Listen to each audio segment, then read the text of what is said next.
Hello friend, સ્વાગત છે તમારું મારી ચેનલમાં. તો શું તમે ભાખરી રોટલી ખાઈને કંટાળ્યા છો? તો આજે હું એક નવી રેસીપી લઈને આવી છું, ચીલી ગાર્લિક લચ્છા પરાઠા. તો ચાલો આપણે સ્ટાર્ટ કરીએ. તો અહીં મેં 1 કપ ઘઉંનો લોટ લીધો છે. એમાં આપણે સ્વાદ પ્રમાણે મીઠું એડ કરીશું. મોણ માટે 1 ચમચી તેલ એડ કરીશું. જરૂરિયાત મુજબ પાણી એડ કરીને આપણે લોટ બાંધી લઈશું. આપણે જો પરાઠાનો લોટ બાંધીએ છીએ એવો જ આપણે લોટ બાંધવાનો છે.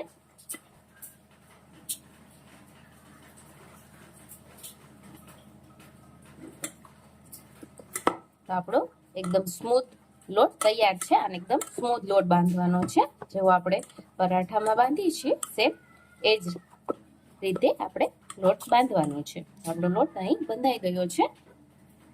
હવે આપણે અડધી ચમચી જેટલું ઉપર તેલ નાખી દઈશું. સારી રીતે આપણે મસળી લઈશું એટલે આપણો લોટ એકદમ સ્મૂથ થઈ જાય.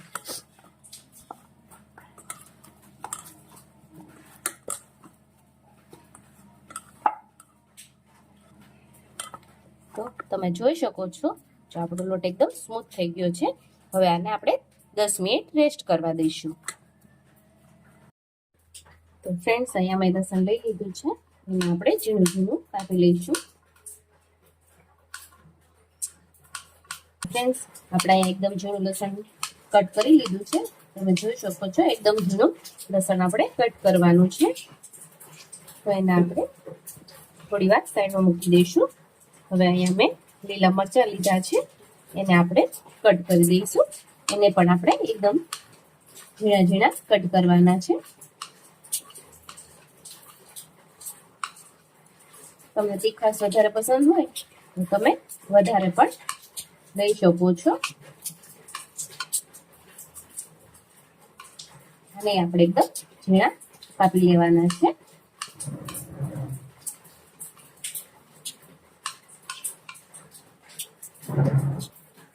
અને આપણે મરચાં એકદમ ઝીણા કટ થઈ ગયા છે.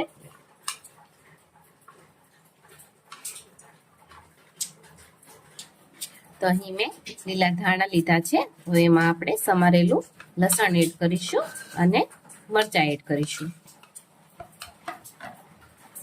હવે એમાં આપણે થોડું તેલ એડ કરીશું.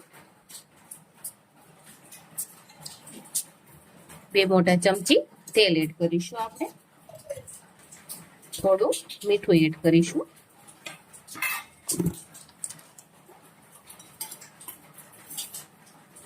અને થોડી નાની અડધી ચમચી મરી પાવડર આપણે એડ કરીશું. હવે આમાં આપણે 1 ચમચી ઓરેગાનો અને ચીલી ફ્લેક્સ મિક્સ છે એ આપણે એડ કરીશું. હવે અહીંયા થોડું મોઝરેલા ચીઝ એડ કરીશું. આ ઓપ્શનલ છે, તમે એડ કરી શકો છો અને ના કરવું હોય તો આને સ્કીપ પણ કરી શકો છો. હવે આપણે સારી રીતે મિક્સ કરી દઈશું. તો ફ્રેન્ડ્સ, આ બહુ જ સરસ ટેસ્ટી લાગે છે. જ્યારે તમે પરોઠા અથવા તો ભાખરી ખાઈને રોટલી ખાઈને કંટાળી ગયા હો તો આ રીત એકવાર જરૂરથી ટ્રાય કરજો. નવું બનશે, યુનિક બનશે અને ટેસ્ટી બનશે અને ઘરમાં પણ બધાય વખાણ કરશે. તો તમે પણ એકવાર આ રેસીપી જરૂરથી ટ્રાય કરજો. આ લચ્છા પરાઠા બહુ જ સરસ લાગે છે. તો આપણું મિક્સ થઈ ગયું છે. તો હવે આપણે લોટમાંથી લુઓ તૈયાર કરશું. હવે એમાં કોરો લોટ આપણે લઈશું અને મોટી રોટલી વણી લઈશું.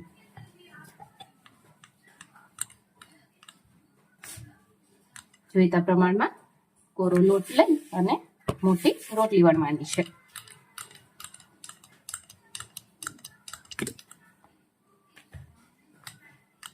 આપણી રોટલી તૈયાર છે. આપણી રોટલી સરસ મોટી વણાઈ ગઈ છે. હવે એમાં જે આપણું મિશ્રણ તૈયાર કર્યું હતું એ મિશ્રણ લગાવવાનું છે. આખી રોટલીમાં મિશ્રણ આવી જાય એવી રીતે આપણે લગાવવાનું છે. પ્રોપર સારી રીતે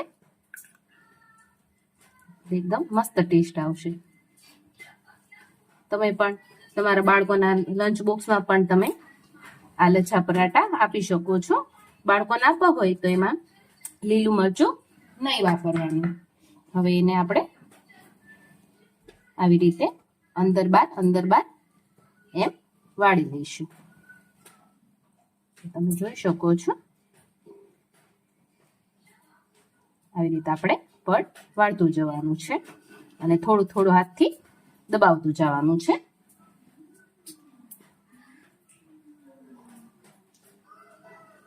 હવે હાથેથી આપણે થોડું આમ ખેંચવાનું છે એટલે એકદમ પડ સારી રીતે ભેગા થઈ જાય. હવે એને આવી રીતે આમ રાઉન્ડ રાઉન્ડ વાળી દેવાનું છે.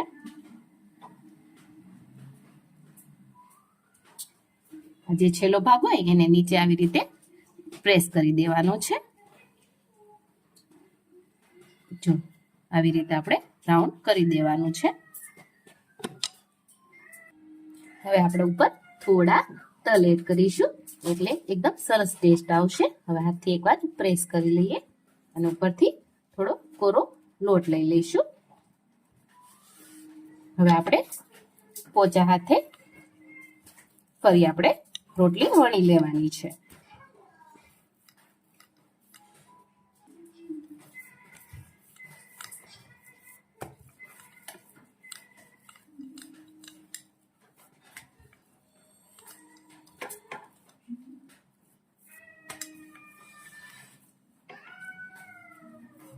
તો આપણો પરાઠા તૈયાર છે. હવે બીજી રીત છે લચ્છા પરાઠા બનાવવાની. તો આપણે રોટલી પહેલા વણી લઈશું. મોટી રોટલી જ વણવાની છે એટલે સરસ એકદમ લચ્છા પરાઠા બનશે. આપણી રોટલી અહીંયા તૈયાર છે.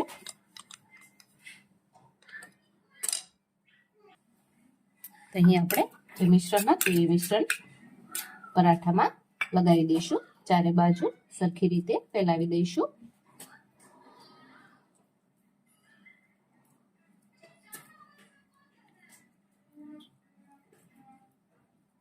ફ્રેન્ડ્સ, તમે અચૂકથી આ એકવાર તો ટ્રાય કરજો જ તે. ખરેખર બહુ જ સરસ બને છે. હવે એને આપણે ગોળ રાઉન્ડ રાઉન્ડ કરી દઈશું. રોલ વાળી દઈશું. જેવી રીતે આપણે રોલ વાળીએ છીએ એવી રીતે રોલ વળી ગયો છે. હવે આપણે વચ્ચેથી એક કટ મારી દઈશું. બંને બાજુ કટ નથી મારવાનો, વચ્ચે જ કટ મારવાનો છે. જો તમે જોઈ શકો છો. હવે એને આપણે આવી રીતે રાઉન્ડ કરી લેવાનું છે. જે વધ્યું છે એને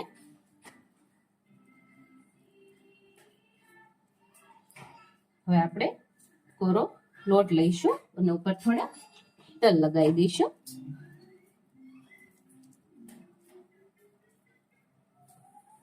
હવે આપણે એને ફરી વણી લઈશું.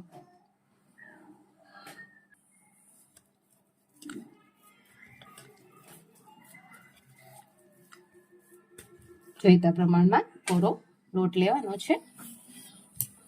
પોચા પોચા હાથે આપણે પરાઠા વણી લઈશું.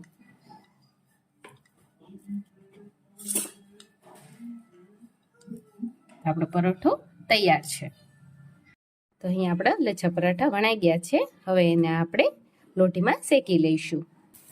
તો અહીં નોનસ્ટિક પેન લીધી છે, એમાં આપણે લચ્છા પરાઠા શેકવાનું છે. હવે આપણે ચારે બાજુ તેલ લગાવી લઈશું અને થોડું ઉપર તેલ સારી રીતે સ્પ્રેડ કરી દઈશું. અહીં ગેસની ફ્લેમ મીડિયમ રાખવાની છે. એક બાજુ ચડી જાય એટલે આપણે ઉલટાઈ લઈશું. હવે આ બાજુ પણ સારી રીતે આપણે તેલ લગાવી લઈશું. હવે આપણે પરાઠાને ચડવા દઈશું. આપણે હવે પરાઠો ઉલટાવી લઈ અને ચેક કરી લઈશું. એકદમ સરસ રીતે આપણો પરાઠો શેકાઈ ગયું છે અને જો તમે જોઈ શકો છો ડિઝાઇનિંગ પડવા મળી છે. હવે આને બીજી બાજુ પણ આપણે સારી રીતે શેકી લઈએ. તો આપણું બીજી બાજુ પણ પરાઠા શેકાઈ ગયા છે. તો હવે એને આપણે એકવાર ચેક કરી લઈએ. જો સરસ પરાઠા તૈયાર છે. હવે એને આપણે સર્વિંગ ડીશમાં કાઢી લઈએ. હવે આવી જ રીતે આપણે બધા જ પરાઠા બનાવી લેવાના છે. તો ફ્રેન્ડ, ચોક્કસથી તમે આ રેસીપી એકવાર જરૂર ટ્રાય કરજો. અને તમારા બાળકોને પણ લંચ બોક્સમાં આપજો. ફ્રેન્ડ્સ, તમને આ ચીલી ગાર્લિક લચ્છા પરાઠાની રેસીપી કેવી લાગી મને ચોક્કસથી જણાવજો અને તમારા ઘરે પણ એકવાર જરૂરથી ટ્રાય કરજો. અને બહુ જ સરસ બને છે અને તમે તમારા બાળકોને લંચ બોક્સમાં પણ આ રેસીપી આપી શકો છો. તો બહુ જ સરસ બને છે. અને જો તમને મારો આ વિડીયો ગમ્યો હોય તો વિડીયો લાઈક કરજો, શેર કરજો અને મારી ચેનલ સબસ્ક્રાઈબ કરજો. Thank you.